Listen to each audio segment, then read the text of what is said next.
Verdansk is almost back. The brand new Call of Duty Warzone trailer has just dropped. We got a teaser of the map. It's packed with details that you might have missed. We've got updated locations, we've got potential new mechanics, and we're breaking down everything you need to know before Season 3 drops on April the 3rd. If you're as excited as I am, make sure you drop a like on the video. And if you don't want to miss out on all the latest Warzone updates, information, gameplay, new additions, hit that subscribe button. We'll be covering it all here on the channel.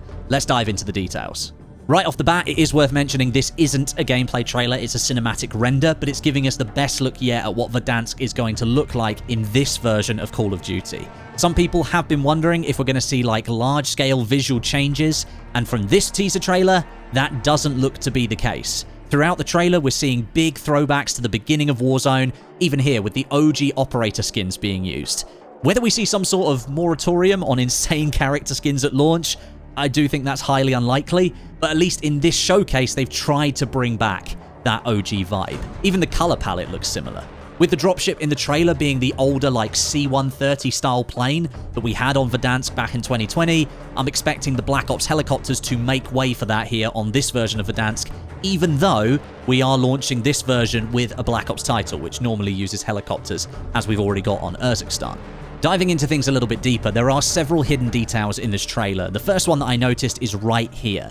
The number 87624851 scratched into the hull of a crashed drop plane. This is the exact code that you needed to input into the storage town bunker to open it when they were activated all the way back in mid-2020. I think this is a solid reference to those bunkers playing a big part in either the relaunch of the map or the story of the map as we go through the seasons. I remember fighting over those bunkers so many times back in the day, hoping you'd get like Foresight at the back or a Juggernaut drop or an advanced UAV or something like that, and then an enemy team just rolling up to the doorway and you'd have to try and fight your way out. It was always a bit of a crazy moment. This clip here shows the Black Ops 6 Humvee vehicle on the map, presumably replacing the old school Jeep that we used to have in Verdansk, or maybe it will arrive as another vehicle option and we'll get the old school Jeep. Who knows? We don't actually get to see it in the trailer. One thing I will say, though, is that I hope the developers have upped the priority on vehicles in the gameplay loop again, like we had back in the early Verdansk days. Vehicle pushes onto buildings full of enemy players, or you being the player pushed by a vehicle that's just barreling towards you full of enemy players. I miss that element of Warzone gameplay. Maybe it was you that fired the RPG at the vehicle and took out a four-man squad. It was just a really cool moment, and ever since we moved away from Verdansk, I feel like vehicles just got deprioritized. With the introduction of those redeploy balloons, vehicles just got forgotten about because they weren't the fastest way anymore to get around the map. It was those redeploy balloons where you could do it even quicker. So I hope we go back to vehicles being the main mode of transport in Warzone, maybe even helping to slightly slow down gameplay at the same time and bring it back to those original March 2020 speeds that we saw when Verdansk first launched. We then cut over to this clip here, one of our operators lovingly hugging a wall, and when we zoom out on it, it happens to be one of the walls within the OG gulag showers. Now, I still consider this to be the best gulag ever in the history of Warzone. It was so simple, it allowed players to learn it effortlessly, and it presented an easy route back into a match. And you've got to remember, at the time, when Warzone first launched, the gulag feature was revolutionary for Battle Royales. Warzone was the only one to do it, and it really set the mode apart, giving every single player a second chance to return to the fight and help their teammates instead of you just sitting in a spectator cam for the next 15 minutes. It really updated what Battle Royales could be, so I'm excited to see Gulag Showers return. We then come back to a shot of our operators in their OG clothing, walking alongside that crashed plane again, which I think is likely to be the one that was already crashed on Verdansk, just outside the boundary wall of Millie Base. I think I'm remembering that correctly. It was like next to a frozen lake. I'll put a screenshot up on the screen to show what I'm referencing. Now, the plane has got some graffiti on it, and perhaps that's signaling that some time has passed since we were last here on Verdansk. And yes, we can just completely forget that the map was nuked at the end of Warzone 1. So even though we are seeing all of these OG references in the trailer, perhaps there will be some smaller visual updates. I'd be surprised if there weren't. It's highly unlikely that the map is going to be a one-to-one exact same copy of the original. But more importantly, and I probably should have led with this, we're getting a look at potentially 2 fan favorite weapons returning, the Kilo 141 and the CR56 AMAX. Now, the operator closest to us on the left-hand side is holding a stock Kilo. The profile is completely unmistakable. Both middle operators are holding what look to be the MW2 M4A1 builds. I think I'm right in saying that. I'm pretty sure that the M4A1 from MW19 was slightly different to that. This looks like the one from Modern Warfare 2, so maybe some priority in the balancing is going to be put towards the M4 to give us that OG vibe. And then the operator furthest on the right-hand side has the AMAX. Now, I do have to say, I'm so happy to see the AMAX return. A true mouse and keyboard weapon. Bouncy recoil, low rate of fire, smaller magazine, but packing a massive punch in its output meant that a mouse and keyboard player, if they could control the recoil, could really get a hold of this thing and take players down. Versus other faster firing weapons like the Kilo, the M4, and the Grau, which I know were really popular with controller players. So if this AMAX is balanced anything like the previous one, I'm going to be one happy mouse and keyboard player. Then moving on to this shot here, this one gives me hope again towards vehicles being a massive part of Verdansk gameplay, because notice the flying RPG over on the right-hand side.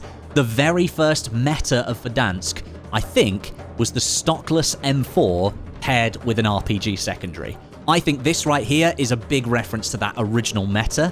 Just after that, we get a really long shot of the stadium location. It shows us the roof is completely closed off, as it was in the beginning of Verdansk. By Season 5, I think, the roof had been opened up and the interior had been fully unlocked for players to fight over, and that is truly the best Warzone ever was. Season 5, Verdansk, stadium opened. The AMAX blueprint that you could get for completing the keycard Easter egg, it's just all coming back to me. That was literally peak Warzone, and I think everything went downhill from that point.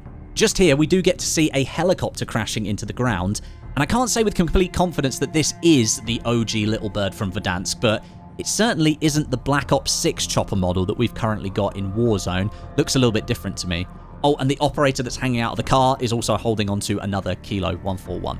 And lastly, cherry on top, we get confirmation of the HDR sniper rifle returning to Warzone. Right-hand side of your screen, OG operator skin with OG HDR with that gunmetal grey-blue upper to the body, the iconic default optic. There she is. She looks great.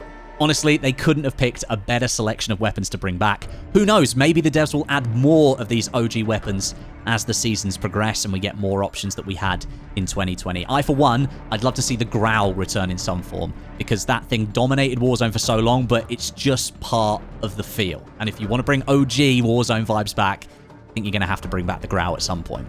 And then we finish with this wide shot of the entire map, taken from the viewpoint on top of Prism. We're looking down towards the port area, stadium over on the right, downtown slap bang in the middle, and even what looks like train station over on the very far left side over towards Promenade. And the chopper model here actually is clearly different to the one that we currently have on Warzone Urzikstan and Rebirth Island, whatever the Resurgence map is these days. I really hope we get something close to the original controls for the chopper as well. And the trailer team have taken even more inspiration from the original vibe. We've got those red trails coming off all the dropping operators. That was from the original trailer when Warzone first dropped. That's pretty awesome. So, we're about 3 weeks away from the launch of Verdansk with Season 3 after that short delay that was announced last week. That takes us over the top of the 5-year anniversary of Verdansk launching. That's actually today, March 10th. And it's a shame they couldn't tally those two things up, but hey, if the delay is to make sure that devs could finish up some stuff, I'm pretty cool with it. My sincere hope with Season 3, however, is that the Ricochet team really get a solid update out there that can stamp out some of the rampant cheating that Warzone has pretty much endured its entire life since Verdansk launched 5 years ago. It's never not been a part of the conversation, unfortunately. And time and again, we've seen blog posts, we've seen updates, we've seen patches from the Ricochet team promising to deliver real progress and then failing to live up to those promises. So I'm not going to hold my breath, but I have a little bit of hope that they might be able to get a handle on things. Recently, the cheating hasn't been as bad as I remember it a few months ago, but every time I've played it, I've still come across 3 or 4 cheaters every time, and that's not a great feeling. I'm not going to hold my breath, like I say, but here, you never know, it might get better. Let me know in the comments what you're most excited about with the return of Verdansk. Maybe let me know what your favourite drop point is. Mine was the area just south of Millie Base. We called it El Clasico. I think that's what it was called. It was next to the metro station that they added later on in Season 5 or 6. But let me know what you think down below in the comments. If you enjoyed the breakdown as well, drop a like on the video. It really helps out. And for more Warzone updates, breakdowns, gameplay when it comes out, make sure to subscribe so you don't miss a thing. April the 3rd is almost here. Let's get ready.